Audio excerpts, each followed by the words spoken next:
kulanti wanaagsan dhammaantiinba meel walba joogteen Soomaaliyeey halka aan joogo waa arkaysaan oo dhul doog ah barwaaqo ah cawska oo soo baxay geeduhu ay cagaarteen dhirtu ay leedahay amaba waxyaabaha la cuno sida cambuhu iyo mooska iyo laga heli karo wadankii oo amaan ah oo nabadgelyo ah oo nimankii al-shabaab ah laga ceeriyay ayaa waxa lagu jiraa waqti ugu fiicnaa dalxiis iyo nasiino la aadi lahaa amaba safar oo ah la gali lahaa amniga iyo sidoo kale nabadgelyada la helay tan iyo markii dagaal la galay kooxda al-shabaab oo laga qabsaday magaalooyin badan oo ku yaala Hirshabeelle iyo Galmudug ayaa waxay sabab u noqdeen in dhalinyaradu ay dalxiis karaan in dhalinyaradu ay eheladooda iyo qaraabadooda sanado ka hor ugu dambeysay baadiyaha magaalooyinka ay ku noolaayeen ay tagi karaan in dhalinyaradu sidoo kale markii magaalada ay ku daalaan ay waqti ku soo qaadan karaan magaalooyin iyo gobollo ku yaala Soomaaliya oo aan markii hore ugu dhirin jirin ayaa hadda suurto gashay ani hadda waxaan joogaa meel ammaan ah oo kamid ah meelihii suurto gashay in la aado markii kooxda al-shabaab dagaaladooda lagu bilaabay oo Hirshabeelle ka tirsan dhulka aad arkaysaan oo cawska ka baxayo oo cagaaran oo dooga ah aniga iyo dhalinyaro badan oo asxaab ah waxaan u soo aadnay inaan ku soo qaadano waqti oo aan uga nasano maalmihii shaqada iyo sidoo kale waqtigii dheeraa ee shaqada lagu jiray bilooyin ama sanado lahaaba sababtoo ah waqtigan ayaa ah waqti ugu fiican ee socdaal dhulka ah la galo Soomaaliya gudaheeda intii aad sii socotay wadada waxa ku arkaysaa dhul cagaaran oo doog ah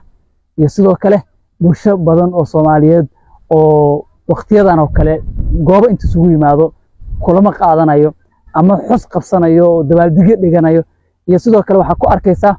ciidamadii amniga iyo kuwa macawsleyda oo magaalooyinka qaar ku sugan gobolkan Shabeellada Dhexe oo aan soo gaaray waxyaabaha lagu xasuusan doono waxa kamid inuu kamid yahay meelihii ugu dagaalada ugu qaraadaa ay dhaceen oo al-shabaab laga saaray degmooyin badan oo muhiim ahana kooxda gacantooda laga bixiyo oo ku dhawaad 20 sano ay maamulayeen bulshadiina hadda ay isku socodka furmay nabadgelyo buuxa ay jirto Muqdisho marka ka soo baxday ilaa soodinta Galgaduud iyo Shabeellada Dhexe amaba ceeldheer waxa imaanaysa adigoo aan askar kula soconin Cabdibiliyaal kula soconin wax kula socda aysan jirin amnigaagana oo yahay 100% mid wanaagsan tusaale ah inaan idin sheego laba habeen koor Muqdisho waxa ka baxday booyo shidaal ah oo Muqdisho laga raray oo loo waday ciidan dawladda ka tirsan oo ku sugnaa ceeldheer hal askari ayaa Muqdisho ka raacay ilaa ceeldheer tuug ma arag isbaara lama arkin soo sheegin wadankii waa kaas nabadgelyo waxa lagu jiraa damaashaad iyo dalxiis lagu jiraa marka waxaan leenahay Soomaaliyeey wadankii wuxuu ku jiraa marxalad